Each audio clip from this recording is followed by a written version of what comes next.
नमस्कार साथियों, पिछली वीडियोस में हमने लर्निंग और टीचिंग सीरीज के अंतर्गत जो लर्निंग थ्योरीज हैं उनको कवर कर लिया है और साथ ही साथ जो लास्ट वीडियो थी उसमें मॉडल्स ऑफ टीचिंग और फेजेस ऑफ टीचिंग की हमने बात की है। ठीक है, 3 फेजेस होती हैं टीचिंग की, हमने पढ़ा pre, interactive and post active.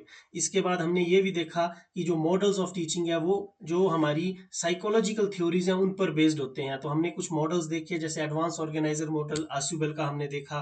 उसके बाद स्कैम कंसेप्ट अटेनमेंट मॉडल जो है वो हमने देखा। इसी तरीके से हमने कुछ मॉडल्स को उसमें समझा। अब आगे बढ़ते हुए उन्हीं मॉडल्स में एक बात आई थी, इंस्ट्रक्शनल स्ट्रेटजीज या टीचिंग टीचिंग स्ट्रेटजीज को एंगेज करने की।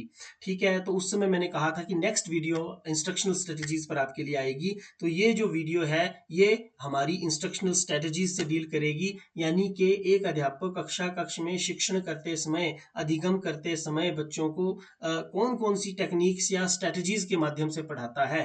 तो बहुत सी स्ट्रेटजीज हैं, there are a number of strategies, लेकिन मेनली हम आज brainstorming, gaming, computer gaming, simulation और रोल प्लेइंग की बात करेंगे डिटेल में। ऑब्वियसली वीडियो थोड़ा सा लंबा होगा, so you have to bear with me again.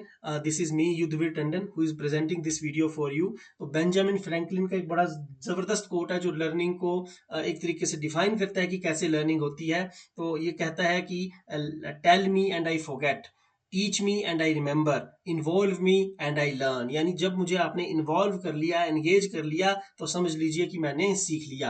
अब हम इंस्ट्रक्शनल स्ट्रेटजी के मीनिंग को समझ लेते हैं। देखिए, इंस्ट्रक्शनल स्ट्रेटजीज क्या है? ये कुछ टेक्निक्स हैं, कुछ मेथड्स हैं जो टीचर यूज करता है लर्निंग को फैसिलिटेट करने के लिए, लर्निंग को, अधिगम को सुगम बनाने के लिए। बच्चे को पढ़ाना है तो वो एक प्रक्रिया है जो जटिल प्रक्रिया है। उसमें हमें बच्चे की डाइवर्स नीड्स को देखना है, कोग्निटिव डेवलपमेंट की स्टेजेस को ध्यान में रखना है, इमोशनल डेवलपमेंट, इसके साथ साथ जो है वो मॉरल डेवलपमेंट बच्चे का हमने देखना है। तो ये कोई सरल काम नहीं है, और जब इस काम को करना है तो हमें बहुत सी तकनीक लगानी पड़ती हैं। ठीक है, बहुत से माध्यम उसमें प्रयोग करने पड़ते हैं, मेथड्स हमें लगाने पड़ते हैं। कभी एक मेथड फेल हो जाता है तो दूसरा मेथड। इसी तरीके से कई बार हमें मेथड फेल कोई भी नहीं होता है, लेकिन हमें फिर भी different different various methods use करने पड़ते हैं लर्निंग को और ज़्यादा परमानेंट बनाने के लिए, लर्निंग को एनहांस करने के लिए। तो यही सारी की सारी प्रोसेस जो है वो इंस्ट्रक्शनल स्ट्रेटजी कहलाती है। जब कोई वॉर भी चलती है, जैसे अभी इंडो पॉक पाक जो अभी कॉन्फ्लिक्ट हुआ जिसमें सिंदूर ऑपरेशन जो है वो हमारी सेना ने चलाया,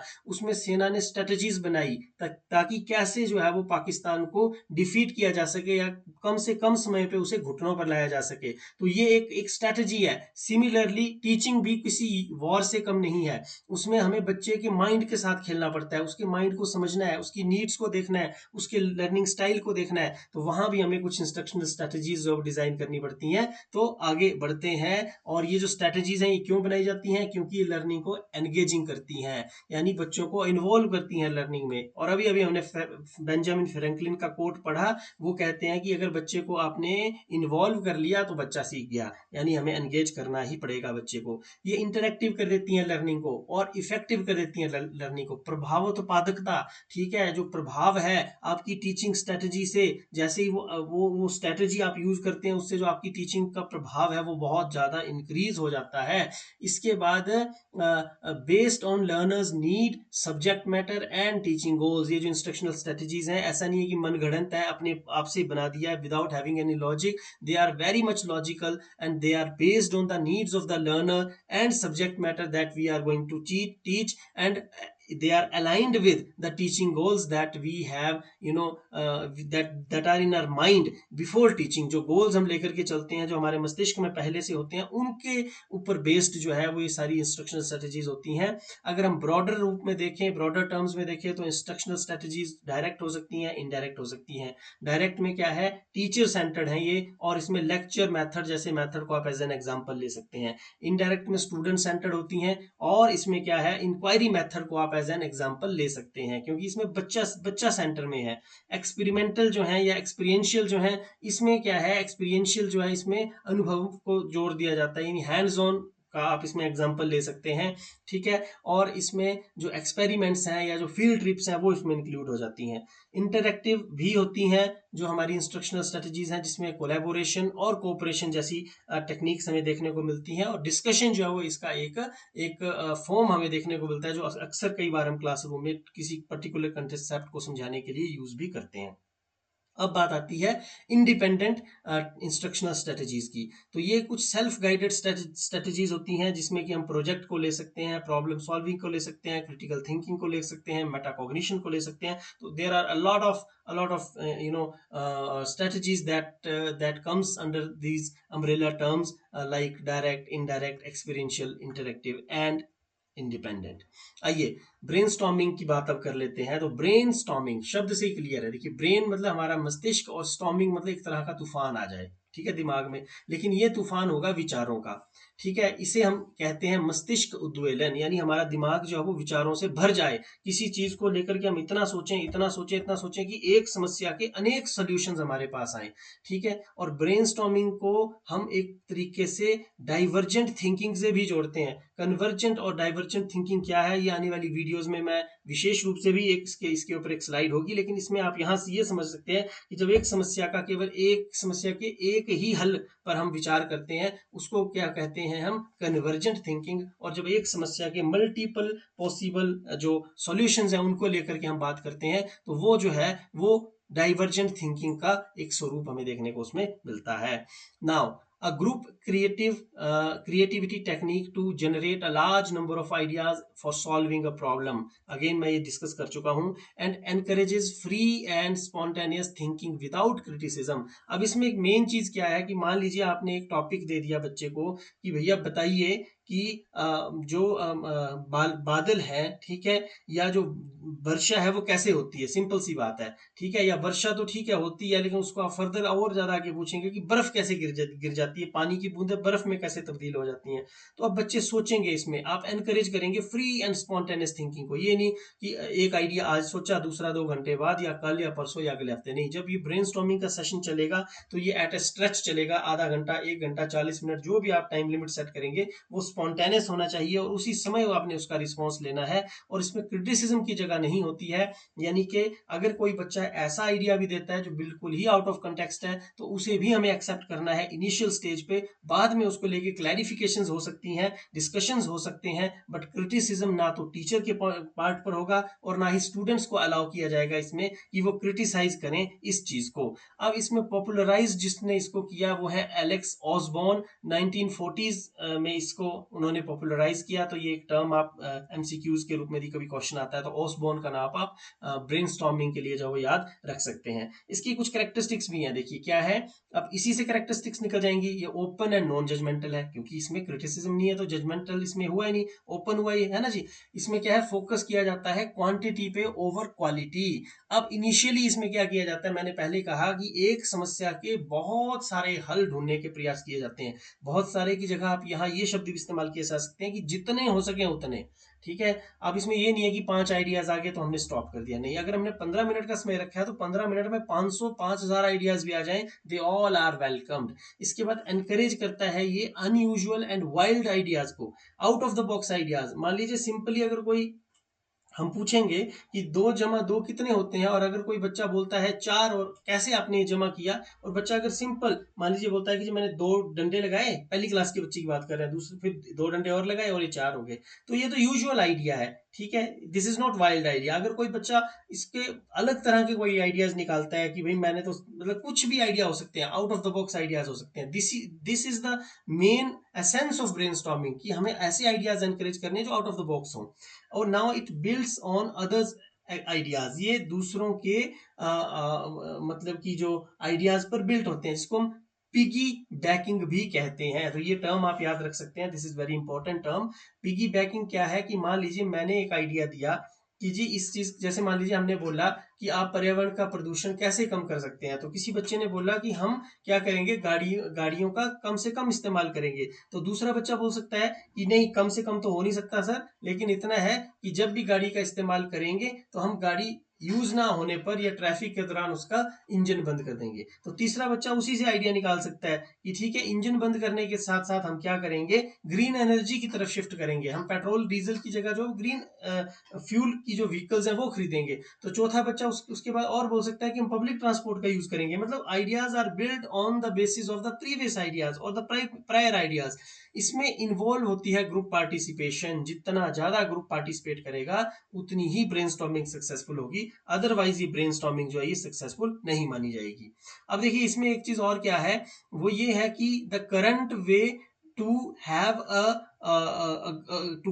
current way to have a good idea is to have a क्या बोलते हैं इसको, the best way to have a good idea is to have a lot of ideas. मतलब अगर हम चाहते हैं कि हमारे पास जो है वो सबसे बेस्ट आइडिया है, तो उसका सबसे बेस्ट तरीका क्या है कि हम बहुत सारे आइडियाज को इकट्ठा कर लें, तो उसमें से कोई ना कोई बेस्ट आइडिया तो निकल ही जाएगा। ठीक है, बोलते हैं ना कि एक एक दिमाग उतना सा सोचता है, दो उतने और 100 दिमाग उतना सा सोचेंगे। तो अब इसकी कुछ बेसिक एजम्पशंस पर हम बात कर लेते हैं। तो बेसिक एजम्पशन क्या है इसकी, कि everyone is creative in the right environment. जब हम उसको एनवायरनमेंट देंगे ना सही वाला, तो हर कोई क्रिएटिव है। ये ऐसे नहीं बोलता है कि कुछ बच्चे जो है वो क्रिएटिव है और कुछ ही बच्चे नहीं है, ये बोलता है हर बच्चा क्रिएटिव है। क्रिएटिविटी का लेवल डिफरेंट हो सकता है, individual differences may be there, but इसका ये मतलब नहीं है कि क्रिएटिविटी बिल्कुल भी नहीं है, क्रिएटिविटी हमेशा बच्चे में रहती है। फिर जजमेंट हिंडर्स क्रिएटिविटी, ऐसा ये मानते हैं कि जब हम जजमेंटल किसी चीज को लेकर के हो जाते हैं, तो फिर क्रिएटिविटी वहीं पर दम तोड़ देती है। अगर मान लीजिए बच्चे का कोई आउट ऑफ बॉक्स आइडिया है और हम उसको उसी समय पर स्नब कर देंगे, तो फिर वो बच्चा कभी आउट ऑफ बॉक्स नहीं सोचेगा। और फिर ह्यूमन सिविलाइजेशन की एडवांसमेंट तो हमें पता ही है कि बिना आउट ऑफ थिंकिंग के पॉसिबल ही नहीं हो पाती। ठीक है, किसने सोचा था कि मोबाइल में इतने लंबे लंबे समय तक हम इतने दूर बैठे बैठे लोगों से बात कर पाएंगे? ये out of thinking, out of box thinking थी। It was an out of box thinking. Video calling किसी ने सोची नहीं थी कि चलिए आवाज तो आ गई, उसके बाद वीडियोस भी आ जाएंगे। आज के समय में 3D ऐसा सुनने में आ रहा है कि अब तो 3D जो मॉडल है वो सामने बिल्कुल अपेयर हो जाएगा, मोबाइल फोन की जरूरत ही नहीं पड़ी। तो आज के समय में ये आउट ऑफ बॉक्स है, लेकिन एक समय पर हो सकता है ये रेलेवेंट लगने लगे और ये प्रैक्टिस में आ जाए। अब कोलेबोरेशन जो है वो एनहांस करती है आइडिया जनरेशन को। जितना ज्यादा हम कोलेबोरेट करेंगे, उतने ही हमारे आइडियाज जो है वो जनरेट होते जाएंगे, आइडिया जनरेशन जो है वो उतनी ज्यादा बढ़ती जाएगी। Problem solving is a shared process. ये कैसी प्रोसेस है? शेयर्ड प्रोसेस है, अकेले में प्रॉब्लम सॉल्व नहीं होती है, ऐसा ये मानते हैं। ऑब्वियसली इनसाइट का यहाँ पर रोल है, लेकिन इनसाइट भी ज्यादा काम कब करती है? जब बहुत ज्यादा दिमाग एक साथ हो और डिस्कशन वहां पर हो रहा हो। अब इसमें देखिए प्रिंसिपल्स की अगर बात करें, तो इसमें डेफर जजमेंट है, मतलब जजमेंट को डेफर करना है, ठीक है, जितना हो सके उतना। उसके बाद एनकरेज करने हैं wild ideas, out of box ideas. Wild ideas की जगह हम आउट ऑफ बॉक्स टर्म भी यहाँ पर यूज कर सकते हैं। गो फॉर क्वांटिटी, ठीक है, हमें क्वांटिटी जितनी हो सके उतनी इकट्ठी करनी है, क्योंकि अभी अपने पीछे एक कोट पढ़ा कि भाई जितने अगर बेस्ट आइडिया चाहिए तो उसका तरीका है कि have a lot of ideas. Now build on others ideas, ये इसका एक प्रिंसिपल है। फिर stay focused on on the topic, topic पर आप फोकस रहो। इसके बाद देखिए आगे अगर हम चलें, तो इसमें है बी विजुअल, मतलब कि हमें इसमें विजुअल होकर के रहना है। ऐसा नहीं है कि अपनी आंखें बंद कर ली और उसके बाद ब्रेनस्टॉर्मिंग होगी, नहीं, हमें विजुअलाइज करना है। भले ही वो विजुअलाइजेशन जो है वो पलकें बंद करके मस्तिष्क में चलती रहे, लेकिन आंखें बंद नहीं होनी चाहिए। यहाँ पर पलकें बंद करने और आंखें बंद करने में फर्क है। बी विजुअल का यहाँ ये अभिप्राय है कि हमें अपने मस्तिष्क को खोलना है और मस्तिष्क की सहायता से आंखों का जो काम है वो हमें हमारे दिमाग से लेना है, क्योंकि यहाँ पर ब्रेनस्टॉर्मिंग की बात हो रही है। इसके बाद ideas are the beginning point of all fortune. Napoleon Hill बोलते हैं कि आइडिया से ही सब कुछ शुरू होता है, अगर आइडिया नहीं है तो कुछ नहीं है। अब आगे देखिए टाइप्स ऑफ ब्रेनस्टॉर्मिंग को हम देख लेते हैं थोड़ा सा। इसमें स्ट्रक्चर्ड ब्रेनस्टॉर्मिंग है, जिसमें स्ट्रक्चर्ड कोई टॉपिक दिया जाएगा उस पर हम ब्रेनस्टॉर्मिंग करेंगे। अनस्ट्रक्चर्ड है, मतलब स्ट्रक्चर कोई नहीं है, एम्बिगियस ब्रेनस्टॉर्मिंग है, किसी भी चीज पर ब्रेनस्टॉर्मिंग शुरू कर दी। रिवर्स ब्रेनस्टॉर्मिंग है, ठीक है, कि मान लीजिए पहले हमने किसी चीज किसी कारण के प्रभाव को लेकर के ब्रेनस्टॉर्म किया, फिर हम उस प्रभाव के क्या क्या कारण हो सकते हैं उसको लेकर के जब हम ब्रेनस्टॉर्म करेंगे, तो that is reverse brainstorming. Nominal brain group technique है और ऑनलाइन या डिजिटल ब्रेनस्टॉर्मिंग है। तो आजकल मैंने आपको बताया कई ऐसे टूल्स हैं, जैसे पैडलेट है या और भी कई ऐसे टूल्स हैं जिनमें ब्रेनस्टॉर्मिंग टेक्निक जो है वो यूज की जाती है ऑनलाइन प्लेटफॉर्म्स के माध्यम से। प्रोसेस में सबसे पहले प्रॉब्लम को क्लियरली डिफाइन कर लो, उसके रूल्स बना लो, टाइम लिमिट सेट कर दो। ये नहीं ब्रेनस्टॉर्मिंग चलने लगे तो साल भर चलती रहेगी, तो वो नहीं बात बनी। आपको 30 मिनट, 40 मिनट, 1 मिनट, 1 घंटा ये फिक्स करना है टाइम, ठीक है। उसके बाद रिकॉर्ड करने हैं सारे आइडियाज को, कोई फिल्टरिंग नहीं होगी, क्योंकि जजमेंटल तो हमने होना ही नहीं है, आइडियाज एक्सेप्ट करने हैं जितने हो सके उतने। फिर पार्टिसिपेशन एनकरेज करनी है, ठीक है, पीगी बैकिंग करनी है हमें यहाँ पर। और ग्रुप डिस्कशन ऑन फिजिबिलिटी, क्या फिजिबिलिटी है किसी पर्टिकुलर पॉइंट की, उसको लेकर के ग्रुप डिस्कशन करना है। फिर इवेल्युएट करना है और सिलेक्ट करना है जो बेस्ट आइडियाज हैं उनको। पर ये लास्ट में, पर इस इवेल्युएशन में भी हमें क्रिटिसिज्म नहीं करना है, because criticism here is deferred. इसमें क्रिटिसिज्म को जो है वो डेफर किया गया है। अब एल्बर्ट आइंस्टीन भी कहते हैं कि intelligence creativity is intelligence having fun, यानी जब आपके पास बुद्धिमत्ता के साथ साथ थोड़ा सा सेंस ऑफ ह्यूमर भी है, फन है, तभी उसको आप क्रिएटिविटी बोल सकते हैं। अब देखिए एडुकेशनल यूजेजेस क्या क्या है इसके, तो इसको इंट्रोडक्शन ऑफ न्यू टॉपिक्स में यूज किया जा सकता है कि नई टॉपिक पढ़ाने लगे हम नया, उससे पहले हम उसके बारे में ब्रेनस्टॉर्म कर रहे हैं। प्रॉब्लम्स कोई यदि है साइंस और मैथमेटिक्स की, उसके लिए ब्रेनस्टॉर्म किया जा सकता है कि हमने बच्चे को सब कुछ बता दिया है, रूल्स बता दिए हैं, उसके नियम बता दिए हैं, फॉर्मूले सूत्र सब बता दिए हैं, और अब बच्चे को बोल रहे हैं कि भैया आप करिए इस प्रॉब्लम को सॉल्व जो मैथमेटिक्स की है, और ब्रेनस्टॉर्म कर रहा है बच्चा। Creative writing and language learning का इसमें एक और इसमें पॉइंट आता है कि जो एजुकेशनल यूजेज है ब्रेनस्टॉर्मिंग का, वो जो है वो क्रिएटिव राइटिंग और लैंग्वेज लर्निंग में भी हमें देखने को मिलता है।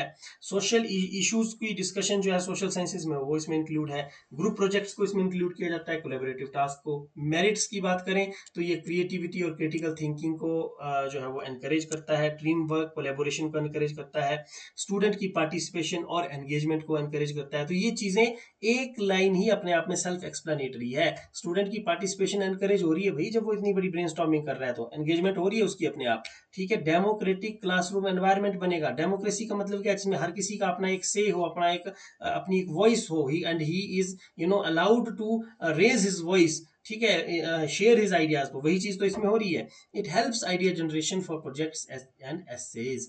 तो ये इसमें एक इंपॉर्टेंट चीज है। अब एग्जांपल देख लेते हैं एक, उससे पहले डीमेरिट्स देख लेते हैं। It may lead to chaos without clear structure. ठीक है, अगर क्लियर स्ट्रक्चर नहीं दिया टीचर ने तो फिर तो एक क्योस ही है, फिर तो लगे रहो, एक अपनी अपनी डफली अपना अपना राग होगा फिर। ठीक है, फिर डोमिनेंस बाय एक्सट्रोवर्ट स्टूडेंट्स, जो बहुत तेज होते हैं ना वो डोमिनेट करते हैं, तो वो तो कहीं ना कहीं सच भी है। अब जो जिसमें क्वालिटी होगी ना उसको हम दबा नहीं सकते, वो कहीं ना कहीं निकल करके आएगी आएगी। बट इसमें यह है कि बाकी वाले बच्चे दब ना जाएं, उनको मौका मिले, ये टीचर का रोल होना चाहिए। अब टाइम कंज्यूमिंग है अगर प्रॉपरली मैनेज्ड नहीं हुई तो। ठीक है, इसके बाद risk of group think, lack of originality. मतलब इसमें क्या होगा कि भाई ओरिजिनलिटी बिल्कुल ही नहीं आएगी, जो ग्रुप ने बोल दिया हाथी के पाँव में सबका पाँव, है ना जी। ग्रुप थिंक जो है वो इसमें एक टर्म हम यूज कर सकते हैं, बड़ी इंपॉर्टेंट टर्म है ये। उसके बाद है not suitable for every topic और स्टूडेंट ग्रुप, यानी हर के लिए, सभी के लिए स्टूडेंट नहीं सुटेबल, नहीं तो हर कोई भी ऐसी चीज नहीं है जो सभी के लिए सुटेबल हो, लेकिन क्योंकि हमने डीमेरिट लिखनी है तो इसलिए लिखने के लिए लिख दी है। अब इसके बाद देखिए एग्जांपल्स की हम बात कर लेते हैं। अब generating story ideas in English class. ठीक है, अब discussing causes of climate change in science class। उसके बाद exploring solutions to bullying in moral education, finding ways to conserve water in EBS। ये कुछ एक टॉपिक्स हैं जिनमें ब्रेनस्टॉर्मिंग हो सकती है कि भैया कैसे पानी का संरक्षण करेंगे। अब बच्चे अपने अपने आइडियाज देंगे, पहले एक प्रॉब्लम क्लियरली डिफाइन होगी, मतलब सारे स्टेप्स इसमें फॉलो होंगे, क्रिटिसिज्म कोई नहीं करेंगे हम। ठीक है, पीगी बैकिंग इसमें हो जाएगी, ग्रुप थिंक से हमें इसमें बस बचना है। ठीक है, डोमिनेंस नहीं होने देनी है, क्योस नहीं होने देना है, और इस तरीके से हम देखेंगे कि ब्रेनस्टॉर्मिंग होगी हमारी।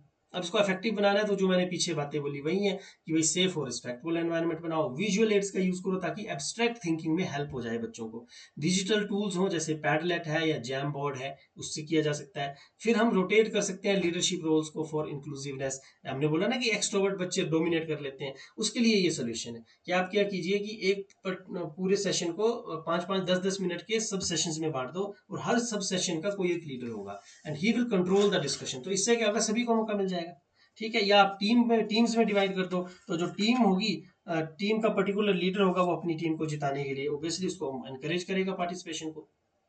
अब कंक्लूड हम कर सकते हैं कि brainstorming is a powerful flexible inclusive instructional strategy.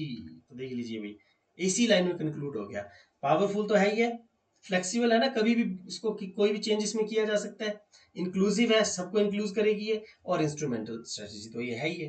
And when used appropriately it nurtures creativity and participation among student. जब इसको हम अप्रोप्रिएट वे में यूज करते हैं तो ये क्रिएटिविटी और पार्टिसिपेशन को नर्चर करती है।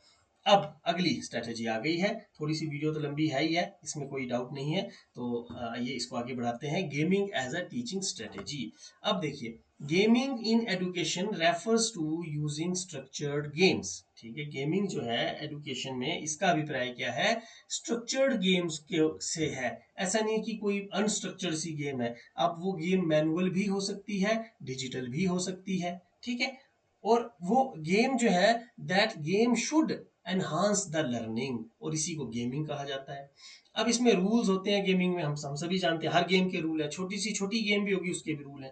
कंपटीशन उसमें है, ठीक है ना, प्रतिभागिता है ना, प्रतियोगिता है, उसमें कोई जीत हार जीत के लिए तो सारी गेम्स हैं। ऑब्जेक्टिव्स हैं उसमें कुछ हमारे स्पेसिफिक, हमने जीतना है, जीतने के लिए हमें कुछ कुछ ना कुछ करना पड़ेगा, और जब हम कुछ ना कुछ करेंगे तो उसके कुछ रूल्स हैं और कंपटीशन है। फिर फीडबैक, फीडबैक भी इसमें इंपॉर्टेंट है। ठीक है, आप बच्चे जैसे मान लीजिए कोई बच्चा है वो किसी गेम में हार गया, तो आगे से एक एक जो विंडो ओपन हो जाती है कि सॉरी या फिर ओह यू लॉस्ट, और नीचे फीडबैक आ जाता है कि भाई आप तो हार गए, दोबारा से मेहनत करो। अब कंप्यूटर गेमिंग क्या है, it adds interactivity, simulations and engagement using technology. बात वही है, बस इसमें टेक्नोलॉजी का यूज है। ठीक है, और टेक्नोलॉजी का यूज करके जब हम कोई सिमुलेशन या एंगेजमेंट करते हैं, then that is called computer gaming. Characteristics की बात कर लेते हैं, तो ये मोटिवेटिंग है, ये हाईली एंगेजिंग है, ये गोल ओरिएंटेड है, इसमें डिफाइंड रूल्स हैं। ठीक है जी, ये प्रमोट करती है एक्टिव पार्टिसिपेशन को, और ये अलाउ करती है इमीडिएट फीडबैक को। जैसे ही कोई बच्चा मान लीजिए अगर कोई गेम खेल रहा है और उस गेम में कोई भी वो फॉल्टी बिहेवियर करता है या अनडिजायरेबल बिहेवियर करता है, उसी में उसको फीडबैक मिल जाता है कि आपने ये गलत किया है। ठीक है जी, उसके बाद है ओपन टीम बेस्ड और इंटरैक्टिव, ये हमें देखने को मिलती है। ये एनकरेज करती है एक्सपीरियंशियल लर्निंग को। ठीक है, जो गेमिंग है ये एक्सपीरियंशियल लर्निंग को यानी अनुभवात्मक अधिगम को क्या करती है, एनकरेज करती है। अब डाइने एकरमैन क्या बोलते हैं कि play is our brain's favourite way of learning, हमारे दिमाग का सबसे फेवरेट तरीका यदि लर्निंग का है तो वो खेलना है। खेलने से ही हम सबसे ज्यादा सीखते हैं। कुछ एजम्पशंस हैं इसके, जैसे learners are more engaged when having fun, जब उन्हें मजा आ रहा होता है ना तभी वो सबसे ज्यादा एंगेज होते हैं, और एंगेज करने को ही लर्निंग बोलते हैं। ये हमने बेंजामिन फ्रैंकलिन के उस कोट में बिल्कुल शुरू में ही पढ़ लिया था। ब्रेनस्टॉर्मिंग भी एंगेज करने के लिए है, गेमिंग भी एंगेज करने के लिए। अब जो बच्चा जिस चीज से एंगेज हो हमने वो करना है। सेफ कॉम्पिटिटिव एनवायरनमेंट इसमें होता है जो एनकरेज करता है पार्टिसिपेशन को। गेम्स जो है वो प्रॉब्लम सॉल्विंग, डिसीजन मेकिंग और क्रिटिकल थिंकिंग को फोस्टर करती हैं।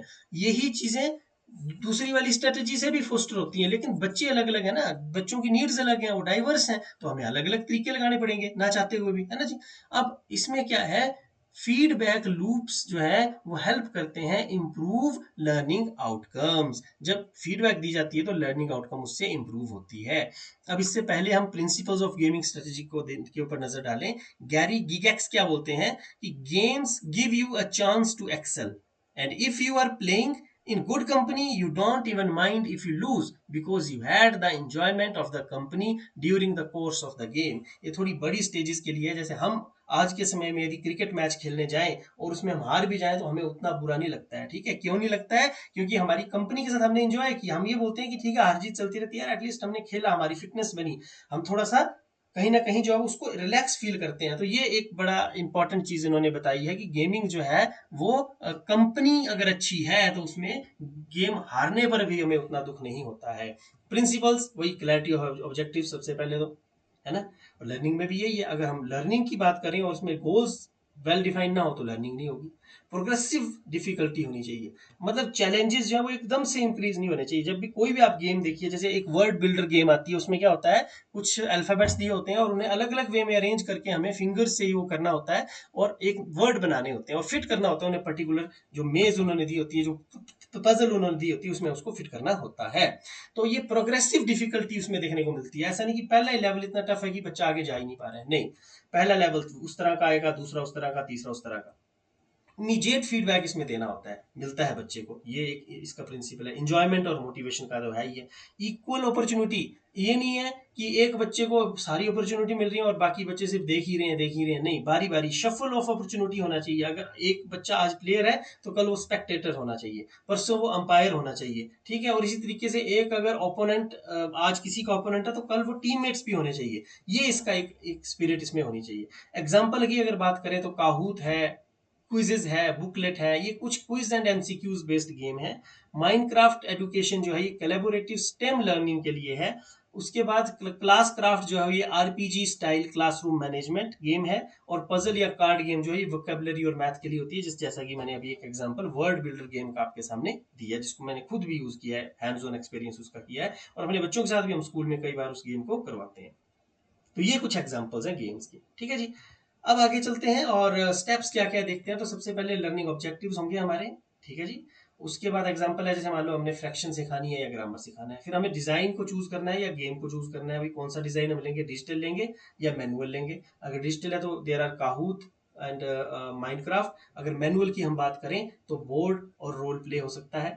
फिर एक्सप्लेन करेंगे रूल्स और गोल्स, बच्चों को बताएंगे कि भाई ऐसे ऐसे खेलना है आपने इस गेम को, ठीक है। फिर कंडक्ट, वो गेम कंडक्ट होगी एंड उसके बाद उसको डी ब्रीफिंग होगी उसकी, और डिस्कशन होगा आफ्टर द गेम। देखिए ब्रीफिंग होती है किसी चीज से पहले और डी ब्रीफिंग होती है उस चीज के हो जाने के बाद। डिस्कस करेंगे ना, रिफ्लेक्ट करेंगे कि भैया कहाँ कहाँ कमी रहेगी, क्यों आप हार गए, ठीक है। और इवेलुएट एंड एंड में आउटकम्स को करेंगे कि बच्चा हमारा कितना सीख रहा है या क्या उससे फायदा या नुकसान उस बच्चे को हो रहा है। तो ये स्टेप्स हमें इसी क्रम में याद रखने हैं। आप थोड़ा बहुत इसमें ना क्या चेंज कर सकते हैं, वर्डिंग में चेंज कर सकते हैं। जैसे लर्निंग ऑब्जेक्टिव की जगह सेट गोल, ठीक है, चूज गेम या चूज डिजाइन कर दो। फिर रूल्स, ठीक है, explain rules to the students. फिर उसके बाद आ सकते हैं एग्जीक्यूटिंग द गेम या कंडक्ट द गेम। फिर डी ब्रीफिंग को आप जो है वो यहाँ पर क्या लिख सकते हैं, डिस्कशन लिख सकते हैं। इवेल्युएशन को आप जो है वो असेसमेंट लिख सकते हैं। तो ये आप लिख सकते हैं एंड में, ठीक है। ये थोड़ा बहुत चल पड़ता है। आगे है आपका एजुकेशनल यूजेजेस क्या है, तो रीइंफोर्समेंट का कंसेप्ट इसमें आता है, ठीक है जी। असेसमेंट इसमें हो रही है बच्चे की, टीम वर्क इसमें बच्चे को सिखाया जा रहा है, लीडरशिप डेवलपमेंट हो रही है, आईसीटी स्किल्स बच्चे की एनहांस हो रही है क्योंकि वो डिजिटल गेम्स खेल रहा है। Ideals for remedial learning who need engagement, जिनको एंगेजमेंट चाहिए उनके लिए तो ये बेस्ट है भाई। देखिए ना, बार बार आप ब्लैक बोर्ड पे कितनी स्पेलिंग्स करवाएंगे। इस तरह की गेम आप उस बच्चे को दे दो जिसको रिमेडियल लर्निंग की जरूरत है, वो लगा रहेगा अपने आप, लगा रहेगा तो उसकी इनहांस हो जाएगी। जैसे ये वीडियो है, अगर आप मुझे बोले, कोई मान लो स्लो लर्नर हो इसी कंसेप्ट को सीखने के लिए, और वो मुझे कहे कि सर आप मुझे 20 बार जब यही चीजें बोल बोल बोल बोल के बताएंगे तो मैं सीखूंगा, तो इतना टाइम तो एक टीचर के पास नहीं होगा ना क्लासरूम में। तो क्या है कि सिंपली इसको एक रिकॉर्ड करो और इसको दे दो बच्चे को, और बाद में एमसीक्यू बेस्ड एक इंटरेक्टिव क्विज बना दो पैडलेट पे या क्विजेस पे, और बच्चा लगा रहेगा, लर्नर लगा रहेगा। अब इसकी एडवांटेजेस क्या है, देखिए इंप्रूव करता है रिटेंशन को, रिकॉल को, ठीक है ना जी, मेमोरी को यानी हमारी एनहांस करता है। हमने एकिंसन शिफ्रिंग मॉडल ऑफ मेमोरी भी पढ़ा है, उसमें भी यही चीज है ना कि जब रिटेंशन होगी तभी रिकॉल होगा, अगर रिटेंशन ही नहीं होगी तो रिकॉल भी नहीं होगा। ये इंक्रीज करेगा स्टूडेंट्स मोटिवेशन को, और ये सपोर्ट करेगा डिफरेंशिएटेड इंस्ट्रक्शन को, एनकरेज करेगा कोलेबोरेटिव लर्निंग को, ठीक है जी। इसके बाद it helps develop real life skills, real life की जो हमारी स्किल्स हैं उनको डेवलप करने में ये हमारी हेल्प करता है। प्रॉब्लम सॉल्विंग, जो डिसीजन मेकिंग है उसमें ये हमारी हेल्प करता है। इसकी लिमिटेशंस की अगर हम बात करें तो नेचुरली ये बड़ी ज़्यादा कम्पिटिटिव है और कई बार कट थ्रोट कंपटीशन इसमें हो जाता है, एक दूसरे के दुश्मन तक बन जाते हैं, ठीक है जी। उसके बाद ये सभी टॉपिक्स पे गेम्स नहीं बन सकती, टाइम कंज्यूमिंग है, बनाना बड़ा मुश्किल है, बनाएगा कौन, रिक्वायर रिसोर्सेज, इंटरनेट डिवाइसेस। तो India since being a developing country, there is a shortage of such devices, there is a shortage of internet facility to schools, तो यहाँ पर ये दिक्कत है। अब अगर हम सिमुलेशन टीचिंग टेक्निक की बात करें तो इसको आगे चलने से पहले हम देखेंगे कि हमारा वीडियो थोड़ा सा लंबा हो गया है, तो I think we should pause. तो 27 मिनट की वीडियो हो चुकी है, तो थोड़ा सा चलिए इसको कंटिन्यू कर लेते हैं आगे, और कोशिश करते हैं कि एक ही वीडियो में ये हमारा एंड हो जाए। तो हम जहाँ पहुँचे हैं वहीं से आगे चलेंगे। सिमुलेशन की अब हम बात कर लेते हैं, simulation as a teaching strategy की हम बात करेंगे। तो simulation is an educational strategy that mimics real life situations, ठीक है, for learners to experience practice and learn without real world consequences।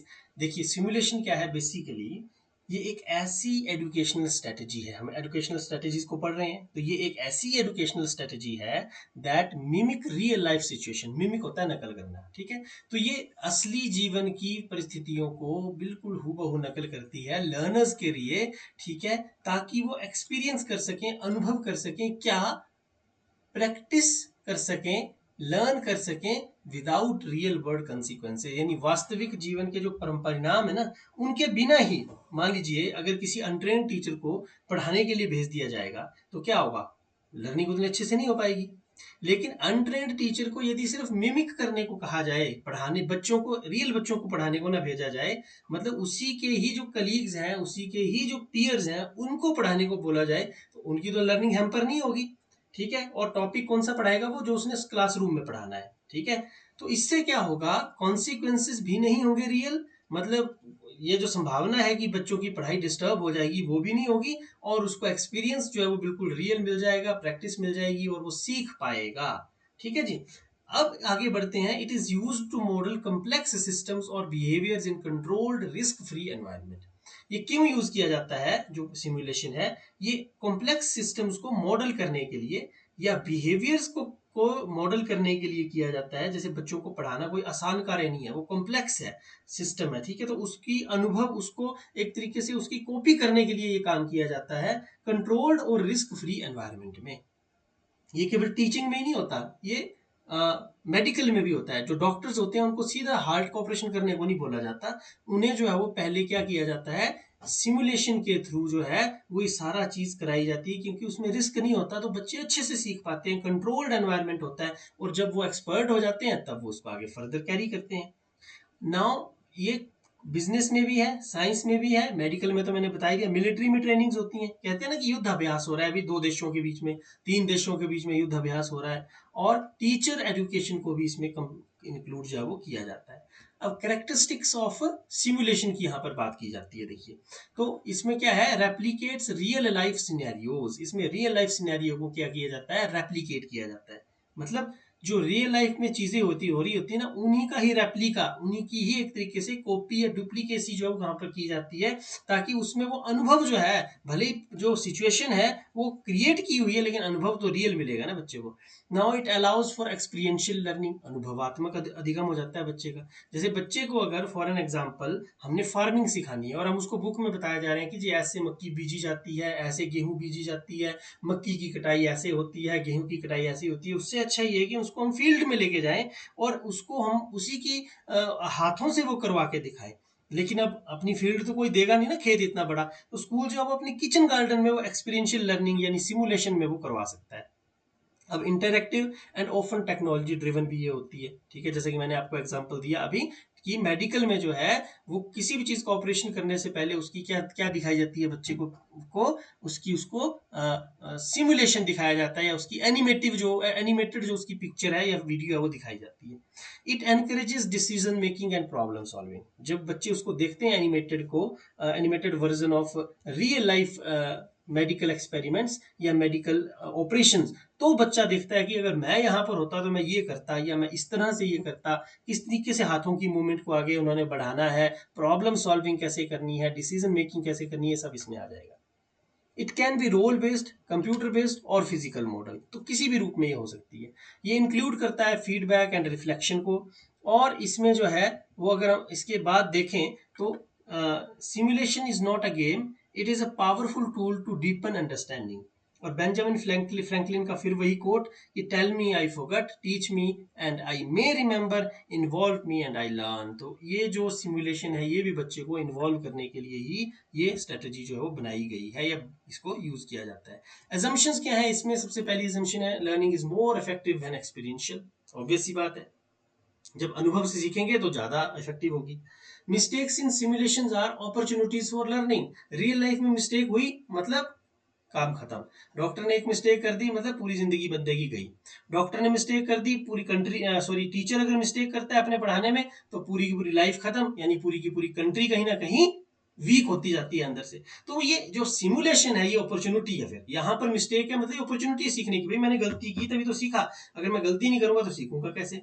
Now learning needs practice to build confidence and competence. जितना ज्यादा वहां पर वो प्रैक्टिस करेगा उसका confidence build होगा, कॉम्पिटेंस उसमें आएगी। सिमुलेशन क्या है, क्रिटिकल थिंकिंग और टीम वर्क को फोस्टर करती है। डॉक्टर्स में आप देखते हैं जब सीख रहे होते हैं ना तो एक दूसरे से पूछते हैं, जब डॉक्टर्स रियल साइंस में डॉक्टर बन जाते हैं फिर एक दूसरे से पूछने झिझकते हैं। टीचर्स भी हम देखते हैं जब वो ट्रेनिंग कर रहे हैं वो एक दूसरे से सीखते हैं, बड़ी ओपनली आइडियाज को एक्सेप्ट करते हैं। लेकिन जब फिर वो अपने अपनी क्लासेस में चले जाते हैं ना, फुल फ्लैश टीचर बन जाते हैं, तो उसके बाद वो एक दूसरे से पूछने में कई बार शेम फील करते हैं, जो कि होना नहीं चाहिए आइडियली, क्योंकि टीचिंग एक ऐसा टास्क है जो निरंतर इवॉल्व हो रहा है। कोई बच्चा किस तरह का आएगा, कोई किस तरह का, नॉर्मल बच्चे को तो हर कोई पढ़ा लेगा, तो नया केस जब भी आए, नई परिस्थिति जब भी आए, तो in that sense, in that case we should ask our seniors or our colleagues or even our juniors। तो ये टीम वर्क इसमें आती है। Engagement leads to deeper understanding. जितना ज्यादा एंगेज होगा डीपर उतना होगा। बेंजामिन फ्रैंकलिन ने बार बार ये कहा, इसीलिए मैं उस कोट को बार बार यहाँ पर डाल रहा हूँ। अब देखिए मार्था ग्राहम क्या बोलते हैं, we learn by practice whether it means to learn to dance by practicing dancing or to learn to live by practicing living। जीना भी कोई आसान काम नहीं है ना, जीना भी एक क्या है, आर्ट है, कला है, हर किसी को जीना नहीं आता। तो जीना भी कब आदमी सीखता है? जी के ही सीखता है। ठीक है जी। और इसी तरीके से अगर डांस सीखना है तो डांस करके सीखता है। तो बड़ी अच्छी एक ये कोटेशन है यहाँ पर इन्होंने दी है। अंडरस्टैंडिंग इससे एटलीस्ट हमारी डीपन हो जाएगी। हमें ये इसकी रटन, हम अगर हम इसको रटे ना भी तो इससे हमारी अंडरस्टैंडिंग डीपन हो रही है कि सिमुलेशन को कैसे ये रिलेट कर रही है। अब principles of simulation based teaching की अगर हम बात करें तो इसमें रियलिटी विद सेफ्टी की बात की जाती है ना, रियलिस्टिक एक्सपीरियंसेस होता है और साथ में सेफ्टी भी है। किसी की जान भी नहीं जा रही और डॉक्टर सारा काम भी सीख रहे हैं, बच्चे का कोई नुकसान भी नहीं हो रहा और टीचर पढ़ाना भी सीख रहे हैं। ठीक है ना जी। बिजनेस में कोई लॉस भी नहीं हो रहा और बिजनेस स्ट्रेटजीज भी जो है वो एक न्यू कमर सीख रहा है। एक्टिव पार्टिसिपेशन इसमें होती है। कोई पैसिव बन के बैठा रहेगा तो सिमुलेशन तो होगी ही नहीं। सिमुलेशन में तो एक्टिव होना है ना। और कोई भी रोल है वो एक्टिव है, चाहे वो पढ़ा रहा है आगे जाकर के तब भी एक्टिव है, जब वो पढ़ रहा है सुन रहा है तब भी एक्टिव है। और इसके साथ साथ एक और रोल प्ले करना पड़ता है इसमें। वो क्या होता है? वो होता है ऑब्जर्वर का रोल। ठीक है। तो ऑब्जर्व करने वाले को तो और भी ज्यादा एक्टिव होना पड़ेगा क्योंकि उसे हर एक बिंदु पर जो वो फीडबैक देना है। ठीक है। ब्लैक बोर्ड स्किल यूज की जा रही है तो उसके कंपोनेंट यूज हुए या नहीं हुए, क्वेश्चनिंग स्किल हो रही है तो उसके कंपोनेंट्स यूज हुए या नहीं हुए। तो एप्लीकेशन जो जो एक्टिव पार्टिसिपेशन है तो बहुत ज्यादा इंपॉर्टेंट प्रिंसिपल है। इमीडिएट फीडबैक मतलब जैसे ही पढ़ा बैठा उसी में उसको फीडबैक, ये नहीं कि आज इसने 10 लेसन लेगा उसके बाद जी फीडबैक देंगे आराम से, नहीं, इमीडिएट फीडबैक। और ये जो है वो लर्नर को रिफ्लेक्ट और इम्प्रूव करने में हेल्प करता है। Variety of roles encourages perspective think taking. ठीक है। तो वैरायटी ऑफ रोल्स जो है वो पर्सपेक्टिव को टेक करने में, एम्पैथी जिसको हम बोलते हैं, वो बिल्ड होती है। उसको पता चलेगा कि ऑब्जर्वर का रोल कितना मुश्किल है, टीचर का काम कितना मुश्किल है, स्टूडेंट का काम कितना मुश्किल है। ठीक है। और प्रोग्रेसिव कंप्लेक्सिटी इसमें होती है, यानी सिंपल टू कॉम्प्लेक्स जो है वो सिमुलेशन प्रोग्रेशन चलता है। गेमिंग में भी यही है और इवन हर टीचिंग स्ट्रेटेजी में हमें यही देखने को मिलता है। टाइप्स आगे इसके रोल प्लेइंग सिमुलेशन। ठीक है जी। इसके बाद फिजिकल सिमुलेशन जैसे साइंस में होती है ना जी। इसके बाद वर्चुअल या कंप्यूटर सिमुलेशन है, जैसे फ्लाइट सिमुलेटर है, लैब सिमुलेटर है। ठीक है। जो पायलट्स हैं उनको भी फ्लाइट सिमुलेटर उनके लिए है, उन्होंने उनको रियल फ्लाइट देने से पहले ना इस तरीके की वर्चुअल सेटिंग में जो है या सिमुलेटेड सेटिंग में जो फ्लाइट दिया जाता है, प्लेन दिया जाता है उड़ाने को। फिर सिनेरियो बेस्ड सिमुलेशन, तो ये भी एक बड़ी इंपॉर्टेंट चीज है, सिनेरियो बेस्ड सिमुलेशन जो है। ठीक है जी। अब आगे बढ़ते हैं स्टेप्स इन सिमुलेशन टीचिंग। तो सबसे पहले तो आता है क्लियर लर्निंग ऑब्जेक्टिव्स को बनाना है, डिजाइन करना है अप्रोप्रिएट सिमुलेशन को, फिर ब्रीफ करना है लर्नर को ऑन सिनेरियो एंड रूल्स, सारे सिनेरियो को समझाना है, सारे रूल्स उसको समझाने हैं। आप देखना ब्रीफिंग के बाद डी ब्रीफिंग भी आएगी।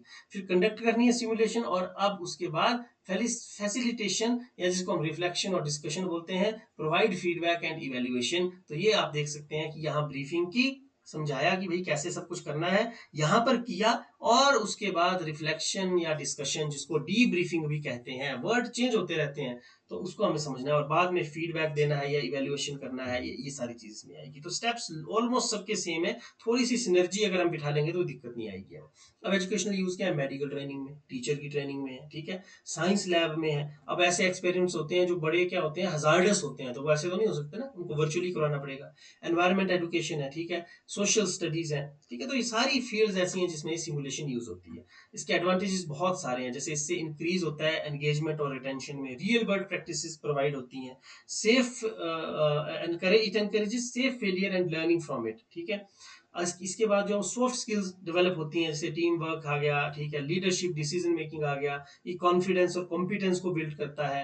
लिमिटेशंस की अगर बात करें तो इसके उलट हो जाएंगी, टाइम प्लानिंग चाहिए इसके लिए, टाइम कंज्यूमिंग है, टेक्नोलॉजी चाहिए, रिसोर्सेज चाहिए।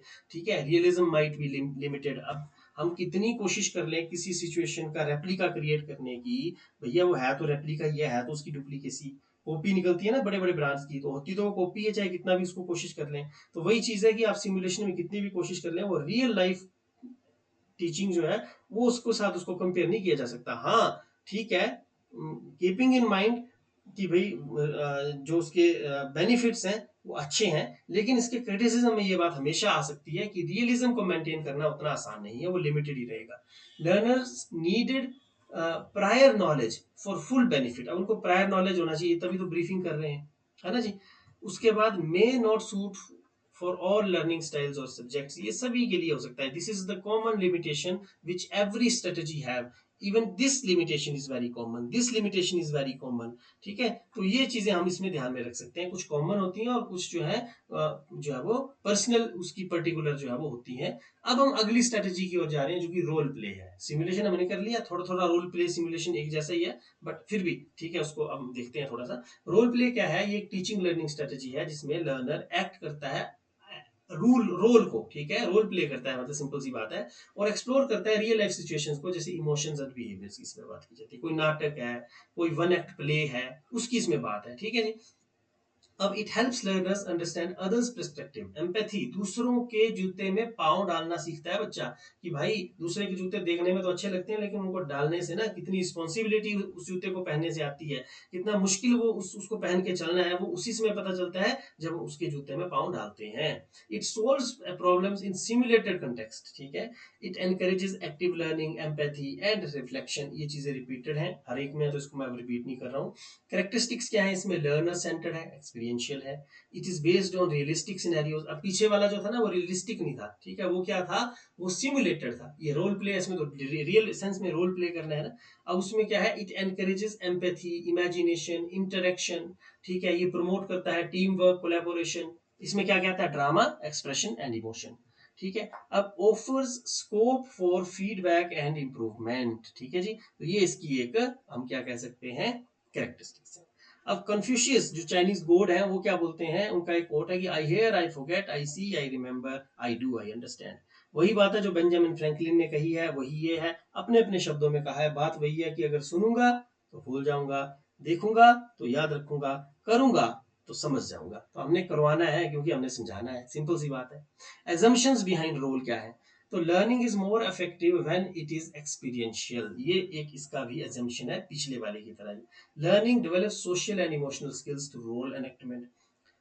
Real life problems can be better understood through actions. Actions के थ्रू ही उसको हम ज्यादा अच्छे तरीके से समझ सकते हैं। और safe environment helps learner to experiment and reflect. ये भी सिमिलर है, ठीक है, कॉमन एजम्पशन है पीछे वाली जो थी हमारी सिमुलेशन उसके साथ। अब ये डाइवर्जेंट थिंकिंग को और प्रॉब्लम सॉल्विंग को एनकरेज करती है। ठीक है, प्रिंसिपल्स भी हैं इसके कुछ, जैसे रियलिज्म है, ठीक है, यानी कि scenario should reflect real life challenges, sorry. Now involvement, all learners should participate actively. Objectives and roles must be clearly explained, तो एक क्लैरिटी का प्रिंसिपल आ गया। गाइडेड रिफ्लेक्शन है, यानी कि इसमें debriefing must follow the enactment. पहले डीब्रीफिंग होगी और उसके बाद उसके ऊपर काम भी करना पड़ेगा। ठीक है, एनेक्टमेंट, एनेक्टमेंट से आपको एनेक्टिव स्टेज भी याद आ रही होगी, किसने दी थी? एनेक्टिव, आइकॉनिक और सिंबॉलिक। तीन स्टेजेस दिए कॉग्निटिव डेवलपमेंट की, हमने पढ़ी है पिछली वीडियोस में, तो आप कमेंट बॉक्स में बता सकते हैं किसने दी है वो। अब रिस्पेक्ट की हम बात कर रहे हैं।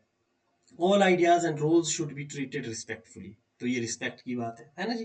ये इसके प्रिंसिपल्स हैं, मतलब इन आधारभूत सिद्धांतों के आधार पर ही रोल प्ले टेक्निक जो चलती है। रोल प्ले अगर किया जा रहा है तो उसमें रियलिज्म होना चाहिए, उसमें इन्वॉल्वमेंट होनी चाहिए, क्लैरिटी होनी चाहिए, गाइडेड रिफ्लेक्शन उसमें होती है, और रिस्पेक्ट होनी चाहिए। So what we learn with pleasure we never forget, Alfred McIver. अब देखिए, डॉर्थी हैटकोटे, इनका नाम थोड़ा कुछ ऐसा ही होता है। ये क्या बोलते हैं? Role playing is not pretending, it is the practice of possibility. Steps क्या है? पहले आइडेंटिफाई कर लीजिए ऑब्जेक्टिव्स को, सभी में यही है। फिर सिलेक्ट कीजिए डिजाइन या सिनेरियो को, गेम में गेम को सिलेक्ट किया जाता है। फिर असाइन करते हैं रोल्स को, ठीक है। अब रोल्स असाइन कर लिए, इंश्योर कर ली, क्लैरिटी कर ली, डाइवर्सिटी कर ली, फिर प्रिपेयर कीजिए स्टूडेंट को, उसको ब्रीफ कीजिए अबाउट द कंटेक्ट, फिर एनेक्टमेंट होनी चाहिए। ठीक है, आया ना भाई बात की, भाई डी ब्रीफिंग जो है एनेक्टमेंट से फॉलो करनी चाहिए। ठीक है, तो जैसे एनेक्टमेंट हुआ उसके बाद डी ब्रीफिंग हो गई, और उसके बाद असेस एंड प्रोवाइड फीडबैक। अब एजुकेशनल यूजेजेस क्या है? सोशल स्टडीज में इसका यूज है। ठीक है, मान लीजिए कोई हिस्टोरिकल कैरेक्टर है, महाराणा प्रताप है, राणा सांगा है, उनका कैरेक्टर प्ले यदि बच्चा करता है तो नेचुरली उनके बारे में बहुत कुछ सीखेगा। लैंग्वेज लर्निंग में ये हो सकता है, ठीक है, प्रैक्टिकल डायलॉग्स हो सकते हैं, एक्सप्रेशंस होते हैं। मोरल एजुकेशन में है, ठीक है, एथिकल डायलेमास जब उसके सामने आएंगे तो वो देखेगा कि भाई कैसे किस कैरेक्टर ने हिस्ट्री में जब मॉरल डायलेमास आए तो उनको उनमें से किस पर्टिकुलर सिनेरियो को चूज किया। इसमें साइंस और हेल्थ इंक्लूड है, ठीक है जी। जैसे अगर हम डॉक्टर पेशेंट की एक्टिंग कर रहे हैं, लैब टेक्नीशियन का रोल प्ले कर रहे हैं, तो वो चीज़ भी इसमें आ सकती है। अब टीचर ट्रेनिंग भी इसमें इंक्लूडेड है। कन्फ्लिक्ट रेजोल्यूशन इसमें है। मैरिट्स की बात कर लें तो ये कम्युनिकेशन और इंटरपर्सनल स्किल्स को एनहांस करता है। कम्युनिकेशन तो होगी होगी, जब रोल प्ले है, ड्रामा है, वन एक्ट प्ले है, तो वहां पर संवाद होगा, है ना, संवाद होगा तो कम्युनिकेशन होगी। इसके बाद इंटरपर्सनल स्किल क्या होती है? एक व्यक्ति का दूसरे व्यक्ति के साथ कैसे उसके साथ बातचीत है, उसके साथ कैसे बिहेव करना है, how to behave with the other person, ये इंटरपर्सनल स्किल्स हैं। इसमें एम्पैथी डेवलप होती है, पर्सपेक्टिव टेकिंग दूसरों का वो हम समझते हैं, क्रिटिकल थिंकिंग, प्रॉब्लम सॉल्विंग तो सभी में ही है, एंगेजिंग एंड मेमोरेबल ये होता है। एंगेजिंग इसीलिए है क्योंकि एक बार जब बच्चा करेगा तो खुद ही तो वो रोल प्ले कर रहा है, तो एंगेज तो वो होगा ही होगा। एक दर्शक एंगेज हो जाता है तो जो रोल प्ले कर रहा है वो क्यों एंगेज नहीं होगा, है ना। और अगर एंगेज हो गया मतलब लर्निंग हो गई। ये कीवर्ड्स हैं कुछ, इनको अगर हम याद रख लेंगे तो बात बन जाएगी। मेमोरेबल है, मैंने बचपन में एक बार अपनी जब मैं ट्रेनिंग कर रहा था तो मैंने चंबा डिस्ट्रिक्ट से मैं बिलोंग करता हूँ, हिमाचल की, तो यहाँ एक सुई माता का बड़ा बहुत फेमस एक मंदिर है और उसका एक बहुत स्टोरी है, ठीक है। और वो जो स्टोरी है वो बड़ी हिस्टोरिकल स्टोरी है, तो उसमें मैंने चंबा के राजा का रोल प्ले किया था किसी एक पर्टिकुलर एक्ट में अपनी डाइट के टाइम पे। तो मुझे आज तक भी याद है, वो मेमोरेबल है वो मेरे लिए, ठीक है। It foster self confidence and self awareness, ठीक है जी। अब पता चलता है ना कि मैं कितना कर मतलब अच्छे से कोई भी काम कर पाता हूँ या नहीं कर पाता हूँ। अब लिमिटेशंस की बात है तो it may be uncomfortable for शाई स्टूडेंट्स। पहले मेरे लिए भी हुआ कि चंबा के राजा का रोल कैसे करूंगा, पता नहीं उतने अच्छे से कर भी पाया हूँ ये नहीं कर पाया हूँ, तो शाइनेस भी इसमें आती है, सही बात है। It needs skilled facilitation on time, तो फैसिलिटेशन जो है स्किल्ड चाहिए इसमें और टाइम चाहिए इसमें। आउटकम्स में very based on learners engagement, अब मैं कितना ज्यादा उसमें एंगेज हो पाया उसी पे ही तो मेरी आउटकम निर्भर करेगी। हालांकि मेमोरेबल है मेरे लिए, बट अब हो सकता है उसके बाद मैंने कभी दोबारा किसी भी इस तरीके के एक्ट में पार्टिसिपेट भी नहीं किया, क्योंकि थोड़ा सा असहज तो मुझे महसूस हुआ था उसमें। और उसके विपरीत जो मेरे साथ जो चंबा की रानी का रोल प्ले कर रहे थे जो एक्टर, वो बहुत अच्छे से उन्होंने प्ले किया, तो आई एम श्योर कि उन्होंने उसके बाद भी बड़े सारे एक्ट किए होंगे, तो ये चीजें इसमें आती हैं। इसके बाद है it is difficult to assess learning जो है क्वांटिटेटिवली। हम क्वांटिटेटिवली लर्निंग को इसमें असेस नहीं कर सकते, इसमें क्वालिटेटिव जजमेंट ही दी जा सकती है। And it is not suitable for all content areas. लेकिन इसमें मैं एक चीज बता दूं कि भले ही कुछ भी है, लेकिन इसका जो फायदा है उसको हम इग्नोर नहीं कर सकते हैं। इससे कुछ भी है, बच्चा सीखता है, और छोटी स्टेजेस में तो बच्चे शाई भी नहीं होते इतना, वो बड़े मजे से इस चीज को लेते हैं, आनंद से इसको लेते हैं, खूब इंजॉय करते हैं। अब बोलते हैं ना कि no matter how hard the past you can, no matter no matter how hard the past, you can always begin again। तो आपका पास्ट चाहे कैसा भी हो, इसका मायने नहीं रखता है, ठीक है। आप अपना जो शुरुआत है वो हमेशा नए सिरे से कर सकते हैं। There is it is never late to be mended, ठीक है। अपने आप में सुधार करने में हम कभी नहीं बोलते हैं कि जी बहुत देरी होगी अब सुधार नहीं हो सकता, ठीक है। तो ये आज का होम टेकिंग मैसेज है, और इसी के साथ हमारी ये वीडियो भी यहाँ पर एंड होती है। काफ़ी लंबी वीडियो ये बनी है, उम्मीद करते हैं कि आपके लिए बेनिफिशिएंट होगी और जस्टिस हो पाएगा आपके टाइम के साथ जो कोई भी इस वीडियो को देखेगा। So thank you so much. फिर आपसे मुलाकात होगी किसी नई वीडियो में, तब तक के लिए नमस्कार, धन्यवाद, जय हिंद।